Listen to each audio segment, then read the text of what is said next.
Mais ce soir, l'Éternel nous donne un nouveau thème. Ne perdez pas courage. Alléluia. Ne perdez pas courage.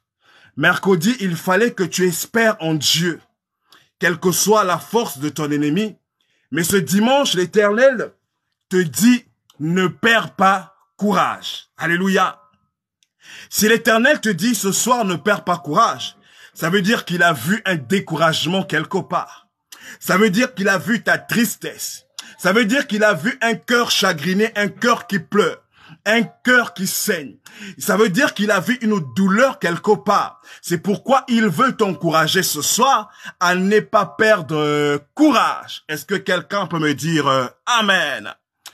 C'est un ordre impératif que l'Éternel te donne. Ne perds pas courage.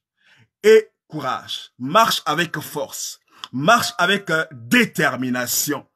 Et la parole de Dieu que nous allons lire se trouve dans 1 Corinthiens, le chapitre 16, le verset 13.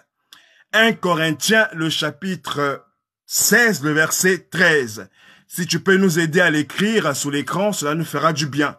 1 Corinthiens, le chapitre 16, le verset 13. Amen, amen. Lisons la parole de Dieu. Veuillez demeurer ferme dans la foi. Soyez des hommes, fortifiez-vous. Parole du Seigneur. Nous allons relire 1 Corinthiens, le chapitre 16, le verset 13. Veuillez demeurer ferme dans la foi. Soyez des hommes, fortifiez-vous. Amen, amen, amen. Oh, bien-aimé, l'ordre est donné. Alléluia. Oui, il faille que tu veilles, que tu demeures ferme dans la foi, que tu sois un homme, que tu sois fortifié. Je ne sais pas pourquoi l'Éternel te donne cette parole ce soir, mais je sais une chose, qu'il est en train d'agir maintenant dans ton cœur. Ce cœur attristé, ce cœur qui pleure, ce cœur qui se lamente, ce cœur qui vit dans le doute, dans la peur, dans l'inquiétude. L'Éternel te dit, bien-aimé, te donne cette recommandation. Jadis, cette recommandation a été donnée par l'apôtre Paul aux Corinthiens. Mais ce soir, nous faisons de cette recommandation la nôtre, car elle rappelle à nous chrétiens, enfants de Dieu, à être vigilants. L'Éternel est en train de nous interpeller afin que nous soyons vigilants, afin que nous ayons une foi inébranlable, alléluia, afin que, quelles que soient les situations, quels que soient les événements, mais que nous tenons ferme, que notre foi ne défaille point, que nous résistons aux assauts de l'ennemi, que nous puissions tenir haut et fort l'étendard de la gloire, alléluia, la croix de Jésus, cette croix que tu portes, bien-aimé dans le Seigneur. Veuillez et demeurez ferme, exige une action défensive, être ferme dans le Seigneur, pour ne pas être ébranlé, pour ne pas être abattu, pour ne pas vivre sous l'emprise de l'ennemi, pour ne pas que les hommes rient de toi, pour ne pas que tu sois un sujet de témoignage, un sujet de tristesse ou de moquerie. Alléluia. Pour ne pas que tu tombes dans la tentation, pour ne pas que tu vives dans les désirs de la chair. Alléluia. Oh, bien-aimé, lorsque l'Éternel vient parler à un peuple, c'est que l'Éternel veut changer une situation. C'est que l'Éternel veut transformer une situation. C'est que l'Éternel veut, à travers le problème que tu traverses, nous devons veiller, nous devons tenir ferme, nous devons être ces personnes qui se basent sur la parole de Dieu. Mais est-ce que nous veillons, bien-aimés dans le Seigneur? Est-ce que nous demeurons fermes malgré les instructions que l'Éternel nous donne? Lorsque nous sommes face à une situation donnée, quelle est ton attitude, bien-aimé dans le Seigneur? Est-ce que tu es celui-là qui dit à cette situation, arrière de moi, tu ne peux rien faire contre moi, car je suis au-dessus de toi, car celui qui est en moi est plus grand et plus fort que celui qui est dans ce monde? Ou bien nous sommes de ceux-là qui faisons fi de la parole de Dieu? Malgré l'instruction que l'Éternel nous donne, de veiller, de demeurer ferme dans la foi. Mais notre foi est chancelante. Aujourd'hui, nous sommes en Christ. Demain, nous sommes dans le monde. Aujourd'hui, nous sommes à l'église. Demain, nous nous retrouvons dans les boîtes de nuit. Aujourd'hui, nous sommes à l'église. Mais demain, nous sommes dans les actions différentes de celles que l'Éternel nous recommande. Alléluia. Bien-aimé, ce n'est pas toujours aisé de garder la foi lorsque les choses marchent à l'envers. Il n'est pas toujours évident de garder sa foi intacte aux nombreux défis auxquels nous faisons face. Comment ne pas se laisser emporter par le découragement? Comment ne pas laisser la place au découragement? Lorsque tu regardes à gauche, à droite, il n'y a pas de solution. Le découragement commence à habiter en toi. Le doute commence à s'installer. La peur prend le dessus. Mais l'Éternel te dit, ne perds pas courage. Car il a une solution pour toi. Écoute ce que la parole te dit dans le psaume 34, le verset 6. Il est écrit, quand on tourne vers lui, lui qui, Jésus, nos regards, on est rayonnant de joie et le visage ne se couvre pas de honte. Lorsque tu tournes tes regards vers Christ, il te communique la joie, il te communique la vie, il te communique le bonheur, il te communique la paix, il te communique la tranquillité, il te donne son repos et ton visage ne se couvre pas de honte. Mais est-ce que réellement nous tournons nos regards vers Christ? Est-ce que réellement nous faisons de l'Éternel notre Dieu? Alléluia. Bien-aimé, à chaque fois que tu ressens des sentiments de découragement, d'angoisse, de tristesse t'envahir, ne te focalise pas sur l'ampleur de ta situation. Ne regarde pas à ton problème. Mais tourne tes regards vers celui qui te donnera la joie. Alléluia. Tourne tes regards vers celui qui enlèvera la honte sur ton visage. Qui te dit ton visage ne se couvrira pas de honte parce que tu mets en lui ton espoir, ton espérance. Parce que tu l'acceptes comme ton Dieu, comme ton Seigneur et Sauveur personnel. Parce que tu as accepté de porter ta croix, d'abandonner les désirs de la chair et de marcher selon les principes de Dieu. Lorsque l'amertume, la tristesse t'envahit, bien-aimé dans le Seigneur, reprogramme tes pensées et tourne tes regards vers Christ et contemple sa gloire.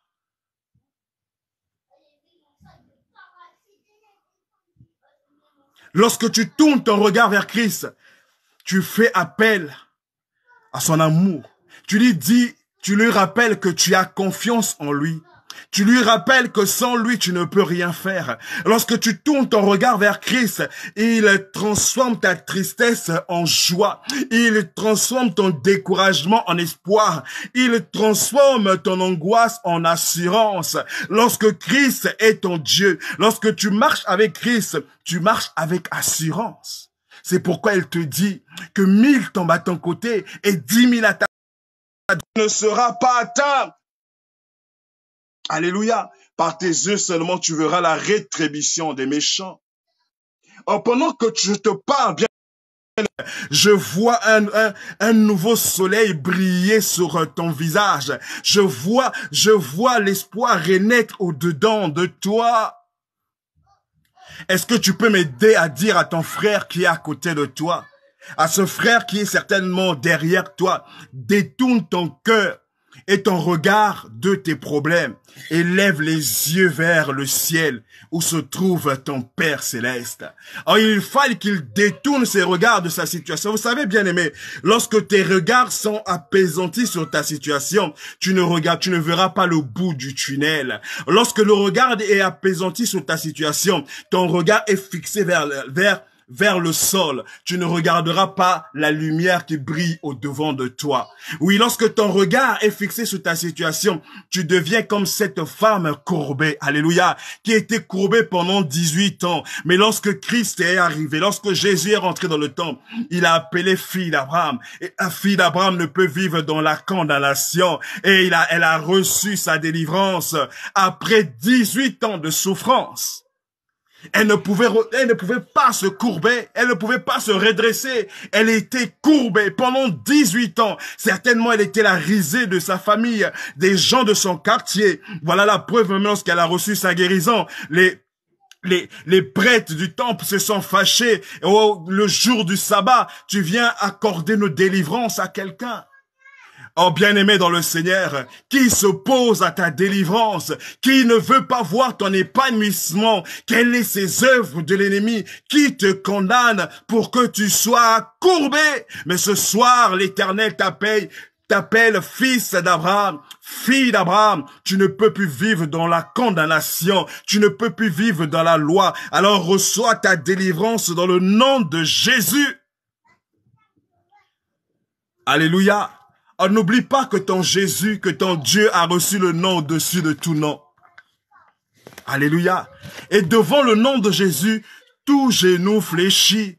Dans Actes, le chapitre 4, le verset 12, il est écrit, « Il n'y a de salut en aucun autre, car il n'y a sous le ciel aucun autre nom qui ait été donné parmi les hommes, par lequel nous devions être sauvés. » Alléluia. Oh, toute autorité et toute puissance est attachée au nom de Jésus.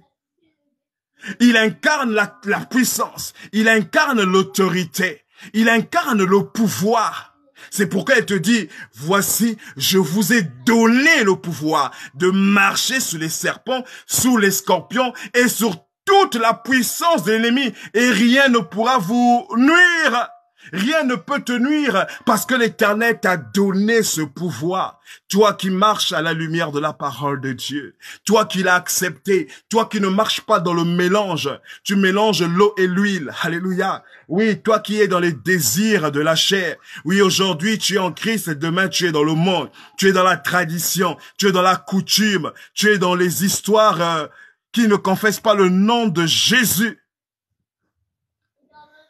Tout Dieu l'a souverainement élevé et il a donné le nom qui est au-dessus de tout nom, afin qu'au nom de Jésus, tout genou fléchisse dans les cieux, sur la terre et sous la terre. Oh, bien-aimé, aucun esprit, aucune force ne peut résister au nom de Jésus. Il a le pouvoir dans les cieux, sur la terre et sous la terre. Donc tu ne comprends pas bien, bien-aimé dans le Seigneur, le pouvoir qu'incarne le nom de Jésus. Oui, tu ne comprends pas, sinon tu devais être en train d'acclamer pour le roi des rois. Tu devais être en train d'acclamer pour le Seigneur des seigneurs, parce qu'il te dit au nom de Jésus, tout pouvoir, tout esprit, toute autorité est soumis au nom de Jésus.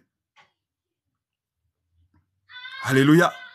Bien-aimé dans le Seigneur, pendant que je te parle, je sens dans mon cœur, dans mon esprit, que quelqu'un va dire à la chose qui l'embête, à cette situation qui perdure, trop c'est trop. Il est temps maintenant que tu fléchisses devant le nom de Jésus. Alléluia.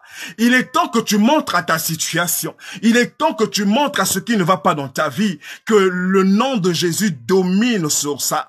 Sur ce problème, sur cette maladie, sur ces limitations. Je ne sais pas quoi, bien-aimé, les totems de ta famille, les autels de ta famille. Le nom de Jésus domine sur cela. Alors je te laisse 1 minute et fais plier devant le nom de Jésus ces esprits impurs. Alors prie là où tu es. Élève ta voix, dis à cette chose qui te tourmente de te libérer, de fléchir devant le nom de Jésus. À ce problème qui perturbe ta ta foi. Oui, tu pries maintenant à dents de scie. Aujourd'hui, tu es fervent dans la prière, mais demain, tu t'affaiblis. Lorsque tu penses à ta situation, lorsque tu regardes cet événement, alléluia, qui se passe dans ta vie, tu n'as plus la force de prier. Alors l'Éternel te donne l'autorité. L'Éternel te donne cette occasion de faire fléchir cela au nom de Jésus, de présenter ta situation, le nom de Jésus, afin qu'il fléchisse, parce que tout genou doit fléchir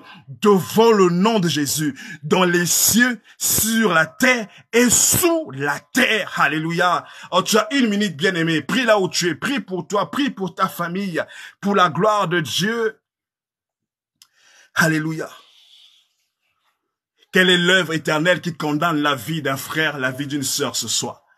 Au nom de Jésus, que cette œuvre fléchisse maintenant. Au nom de Jésus, que cette œuvre fléchisse maintenant. Au nom de Jésus, que cette œuvre fléchisse maintenant.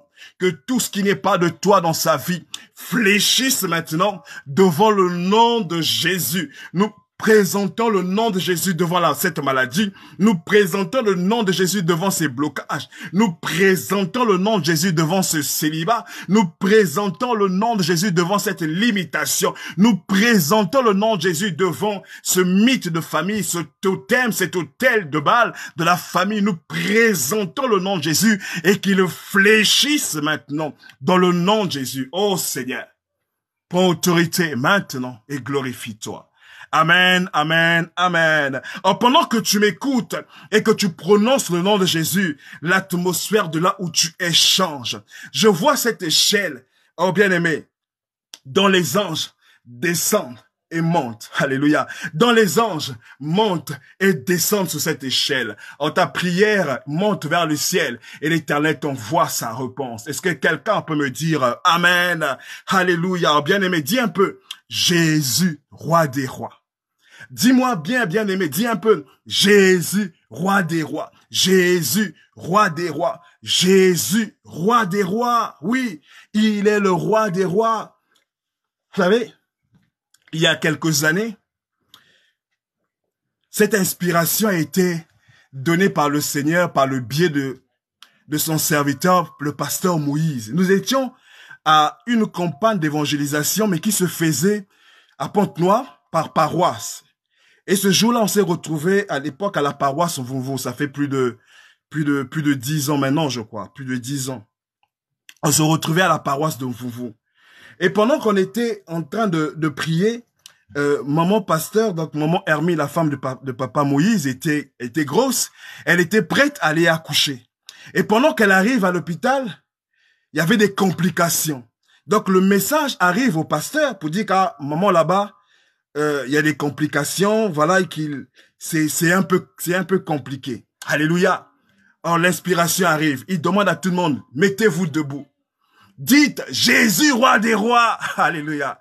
Il dit, mais toi, si tu n'es pas convaincu que Jésus n'est pas ton roi, ne le dis pas. Si tu sais que tu ne sers pas l'Éternel, Jésus, l'Éternel en vérité, ne le dis pas. On s'est mis à crier Jésus, roi des rois, Jésus, roi des rois. Pendant qu'on était en train de crier Jésus, roi des rois, maman là-bas était en train d'accoucher.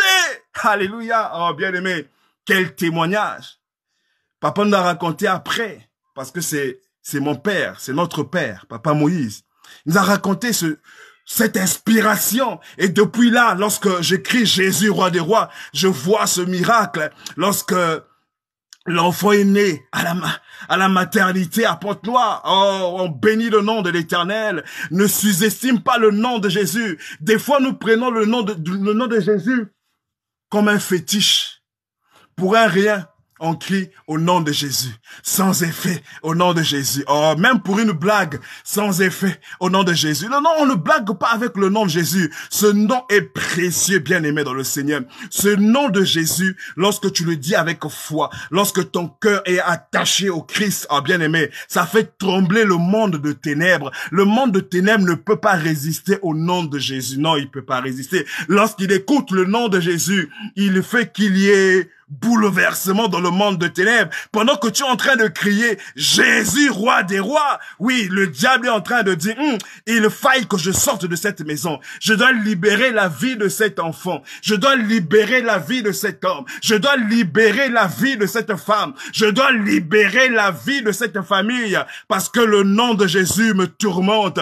Le nom de Jésus. Je ne peux résister devant le nom de Jésus. Je fléchis devant le nom de Jésus.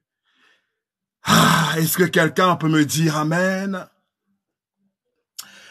Mon frère, ma sœur, tu dois le croire. Ne perds pas courage. Ne t'afflige pas. Car le nom de Jésus est au-dessus de ta situation. Le nom de Jésus est au-dessus de toute autorité. Et au-dessus de toute principauté, au-dessus de tout ce qui peut se cramer sur la terre, le nom de Jésus est au-dessus. C'est pourquoi il te dit ce soir, ne perds pas courage. Écoute ce que Paul nous dit encore, toujours le même verset que nous venons de lire. Le verset 16, « Soyez des hommes et fortifiez-vous. » C'est pour dire qu'il faille que nous passions à l'attaque, que nous devons avoir du courage et de la force pour résister au diable. Je voudrais te prendre cet exemple, bien-aimé dans le Seigneur. Des fois, lorsque nous sommes face à l'ennemi, nous craignons l'ennemi, nous fuyons encore l'ennemi. Lorsque l'ennemi te voit, il te fuit parce que tu portes en toi les marques de Christ. Mais lorsque toi tu le vois, toi, tu le fuis. Alléluia. C'est comme un militaire ou un policier qui a été désarmé. Alléluia. Il a été désarmé. Il n'a plus son arme. Il n'a plus son poignard. Il n'a plus de grenade. Il n'a plus sa tenue. Il n'a plus son béret. Il n'a plus ses rangers. Et tout a été donné. Tout est entre tes mains. Alléluia. Le policier ou le militaire a été désarmé et on t'a remis ses armes. Alléluia. Mais lorsque tu regardes encore le militaire, tu fuis. Alléluia. Pourtant, l'arme est entre tes mains. Or, l'Éternel me dit qu'il a dépouillé le diable sous la croix en le livrant publiquement en spectacle sur cette croix de Golgotha. Ça veut dire qu'il n'a plus de pouvoir. Ça veut dire qu'il n'a ni que la kusala mampe miampam. Ça veut dire que tout ce qu'il fait, c'est juste pour tourmenter ton esprit. Il veut juste jouer avec toi, bien-aimé dans le Seigneur. Il veut te faire croire qu'il est fort, mais il n'est pas fort. Il a été vaincu. L'œuvre de la croix domine sur lui. Ah, bien-aimé, non, tu ne comprends pas ce soir. Ah, bien-aimé, ne perds pas courage. Lorsque tu perds courage, tu laisses la porte à l'ennemi, bien-aimé, de faire ce qu'il veut. Lorsque tu perds courage, tu laisses une porte à l'ennemi qui le frappe à nouveau. Parce que le découragement, bien-aimé, est cette arme, est l'une des armes également que le diable utilise pour déstabiliser ta foi. Pour ne pas que tu rentres, que tu épouses les promesses de l'Éternel dans ta vie. La Bible dit que chaque fois que nous tremblons et que nous nous décourageons, nous tombons dans la défaillance. Alléluia. Je voudrais te dire, bien-aimé, que c'est pas parce que nous avons accepté Jésus comme Seigneur et Sauveur de notre vie que tout est rose, que nous sommes dans le repos, que nous allons plus vivre la tribulation, que nous allons plus être persécutés. Non, c'est fou. La vie avec Jésus, avec Dieu, n'est pas toujours repos, n'est pas toujours bonbon, n'est pas toujours miel, n'est pas toujours le lait. Elle nous conduit à vivre des combats, à relever des défis, à affronter des oppositions. Comment seront-ils? Comment le monde saura que le Dieu que tu sers est puissant et vivant si tu n'as pas les combats? Comment peuvent-ils comprendre que ton Dieu est capable de te délivrer d'une situation difficile? S'il n'y a pas de combat, s'il n'y a pas de persécution, s'il n'y a pas de défi, c'est à travers ces défis, c'est à travers ces combats que Dieu se glorifie dans ta vie. Que le monde comprend que oui, le Dieu que tu sers est le véritable Dieu. Mais des fois, nous ne voulons pas accepter la souffrance. Des fois, nous avons peur de vivre la disette, la famine, de passer par le désert. Mais il est impératif que nous passons par ces choses afin que le nom de Jésus soit élevé. Écoute ce que Paul nous dit à la première épître aux Thessaloniciens, le chapitre 3, le verset 3. Il dit, afin que personne ne fût ébranlé, abattu, au milieu des tribulations présentes. Car vous savez vous-même que nous sommes destinés à cela. Oh, il y a des tribulations présentes. Tout ce qui se passe à travers le monde est en train de troubler notre foi. Mais écoute, 2 Timothée 3,12 nous dit, or, tous ceux qui veulent vivre pieusement en Jésus-Christ seront persécutés. Est-ce que quelqu'un comprend quelque chose? Est-ce qu'il y a un problème de connexion? Est-ce qu'il y a un problème de connexion? Vous me suivez correctement, s'il vous plaît? Est-ce qu'il y a un problème de connexion, s'il vous plaît? Y a-t-il un problème de connexion?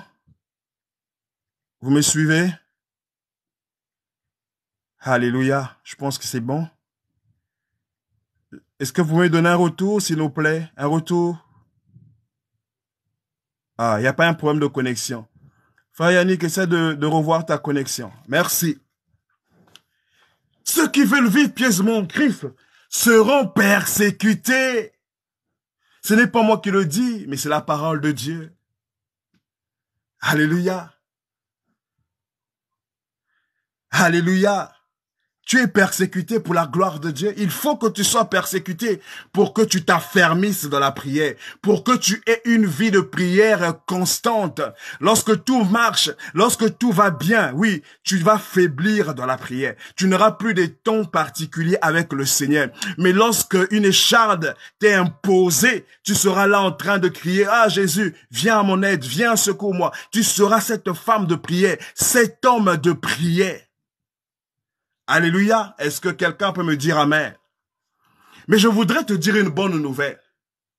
Malgré ces persécutions, malgré ces tribulations, malgré tous les différents problèmes qui peuvent survenir dans ta vie ou à travers le monde, ne panique pas, car ta paix est en Christ. Parce qu'il te dit aussi, il a vaincu le monde. Oui, Jésus a vaincu le monde. Tel il est, tel nous sommes. Si lui, il a vaincu le monde, ça veut dire qu'il te donne également les capacités nécessaires de vaincre le monde. Amen. Lorsque tu es en Christ, bien-aimé dans le Seigneur, Christ est avec toi. Parce que ce n'est plus toi qui vis, mais c'est Christ qui vit en toi. Christ en toi, l'espérance de la gloire.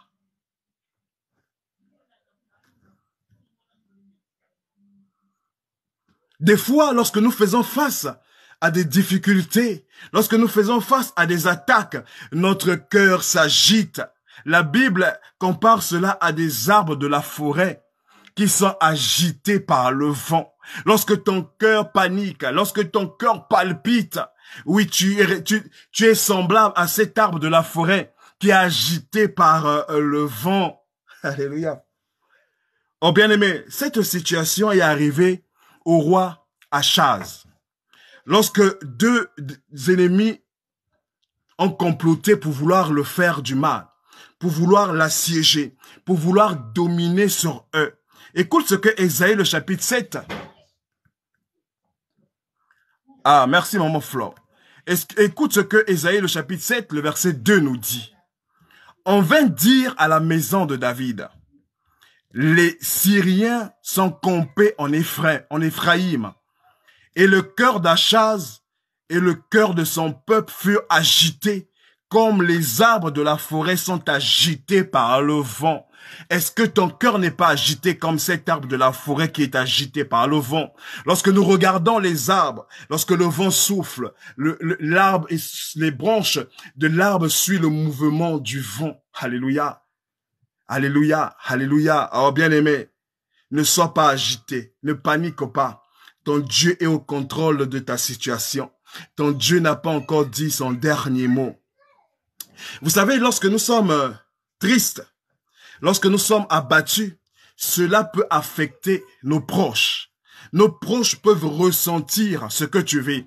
Regarde le peuple d'Israël. Ils ont ressenti la même douleur que le roi Achaz.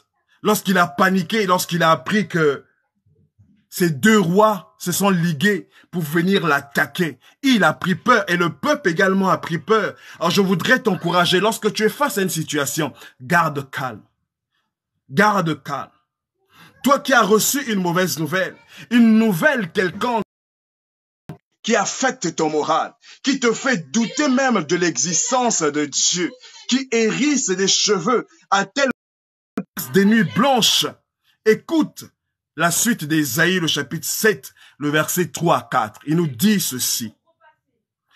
Alors l'Éternel dit à Ésaïe, ce soir, je suis Ésaïe devant toi. Ce soir, je suis Ésaïe devant toi. Va à la rencontre d'Achaz. Je viens vers toi. Je viens te rencontrer à travers ce direct. À travers ce direct, je viens te parler. Toi et Chazazub, ton fils, vers l'extrémité de l'aqueduc, de l'étang supérieur sous la route du champ du Foulon.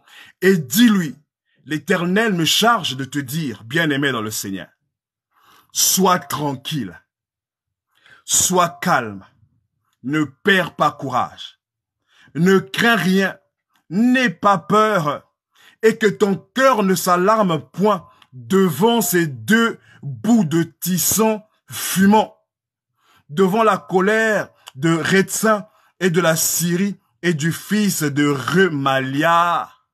Regarde cette parole de réconfort que l'Éternel donne par le biais du prophète Ésaïe pour dire au roi d'Achaz que ces deux rois qui se sont ligués contre toi, ce sont des bouts de tisson fumant. Alléluia.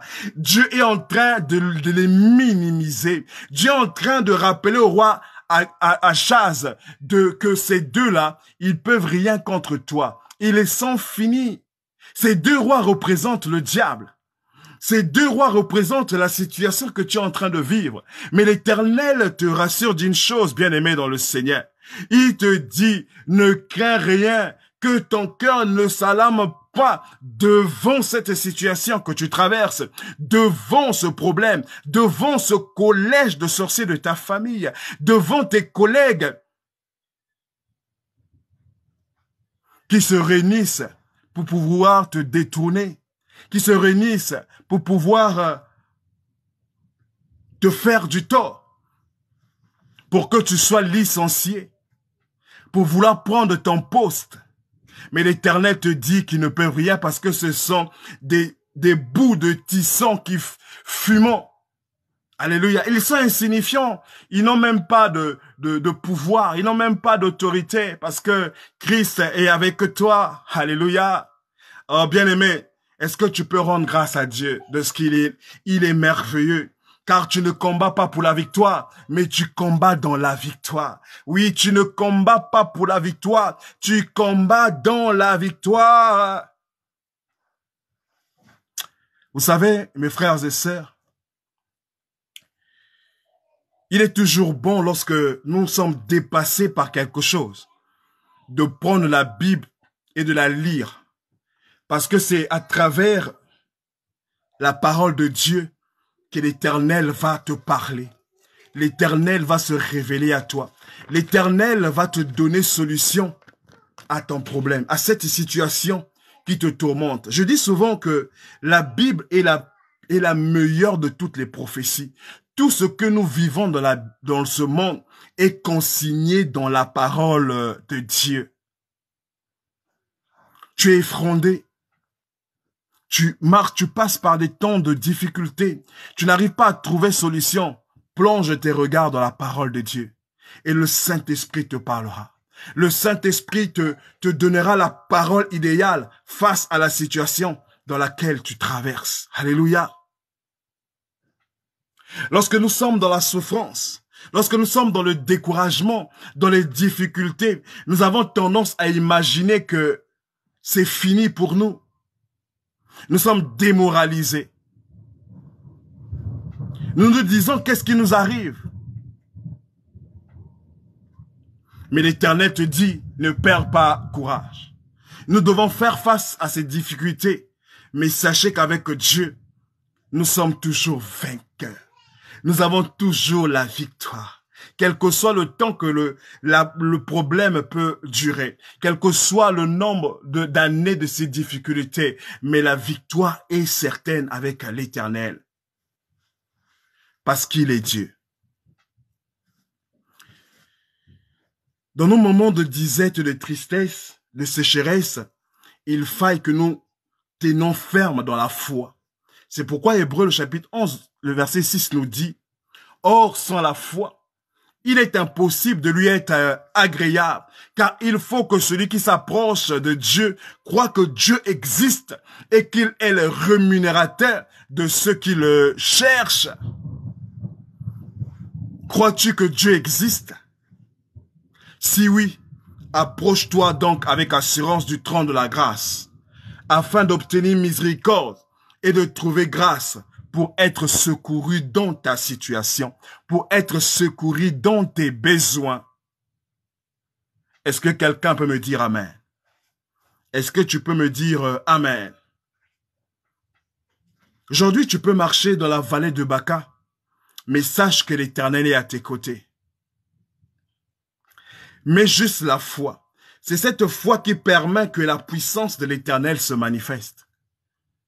Il faut que tu gardes la foi, bien-aimé dans le Seigneur. Ce n'est pas facile, humainement parlant. C'est difficile. Mais avec l'aide du Saint-Esprit, c'est possible. Vous savez, les épreuves sont parfois un passage par lequel Dieu nous fait passer, car il veut nous transformer. C'est quand même bizarre. Hein? Dieu est Dieu, il est souverain. Il permet certaines situations dans ta vie pour qu'il tire gloire. Il permet certaines situations dans ta vie pour que son nom soit honoré, pour que son nom soit glorifié, pour que son nom soit élevé, pour que une personne puisse venir à Christ, pour qu'à travers ce que l'Éternel va faire dans ta vie, qu'un païen dise, oui, Dieu existe. Je dois donner ma vie au Seigneur. Je dois revenir à Christ. Alors ne te décourage pas. Reprends courage. Notre Dieu est merveilleux. Notre Dieu est formidable.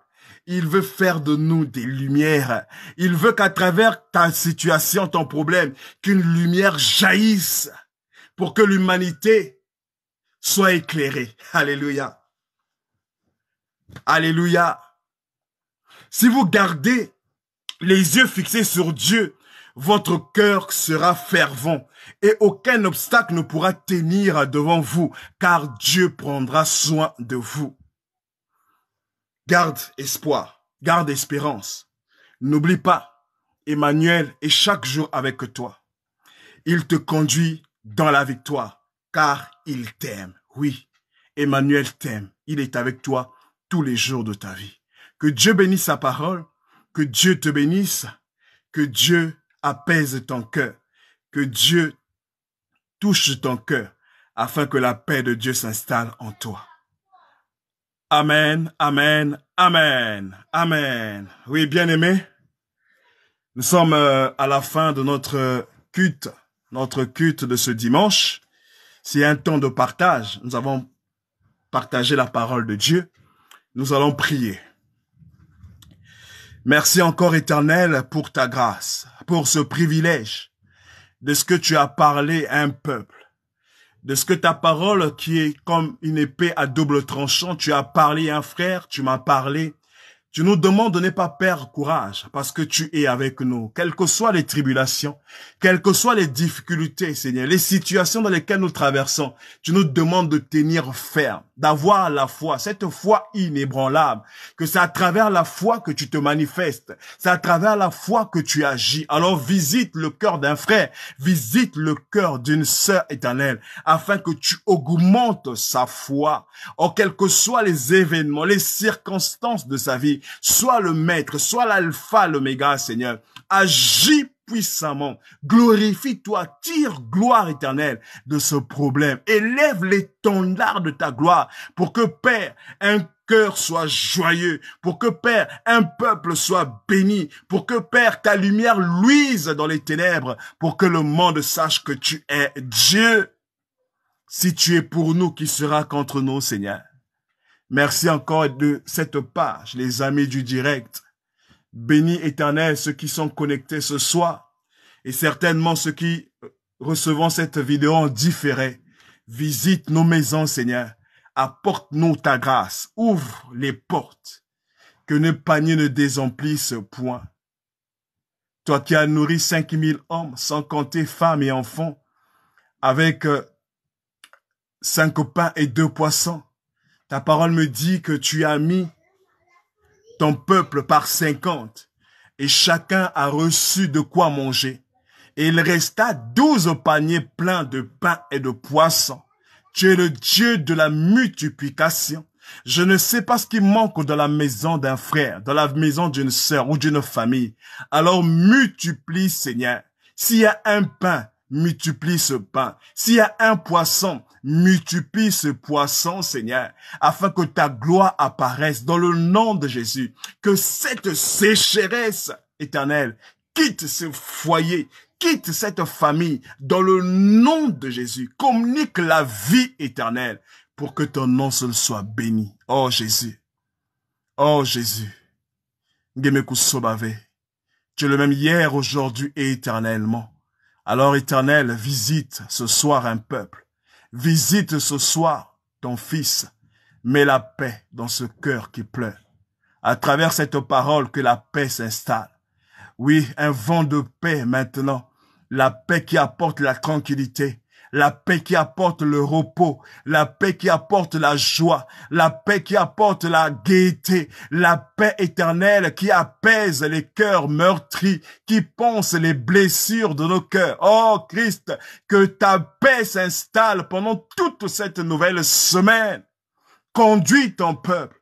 Mets ton peuple à la bonne place, au Seigneur, au bon endroit, au bon moment. Guide ton peuple dans les différentes activités de la semaine, Seigneur. Sois le maître, guide éternel, préserve, sécurise, ordonne à tes anges de camper autour de ton peuple afin de les conduire dans toute leur voie et que leurs pieds ne heurtent point contre une pierre. Agis dans le nom de Jésus.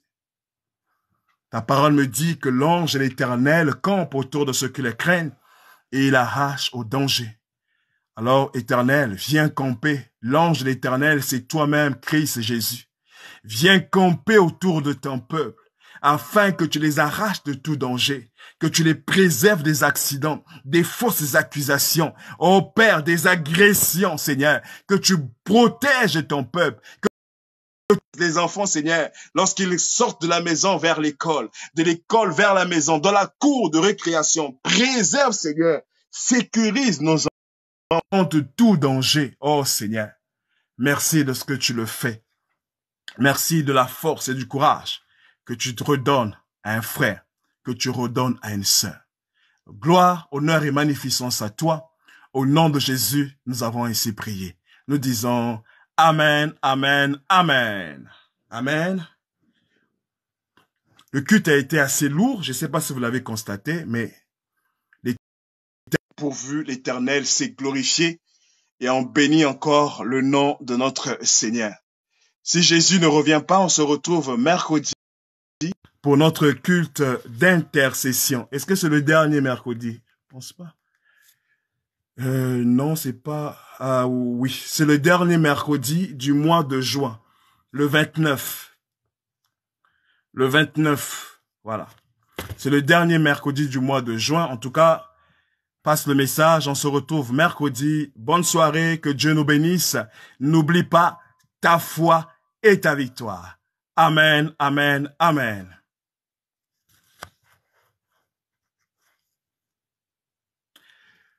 Nous avons eu un temps de partage de la parole de Dieu.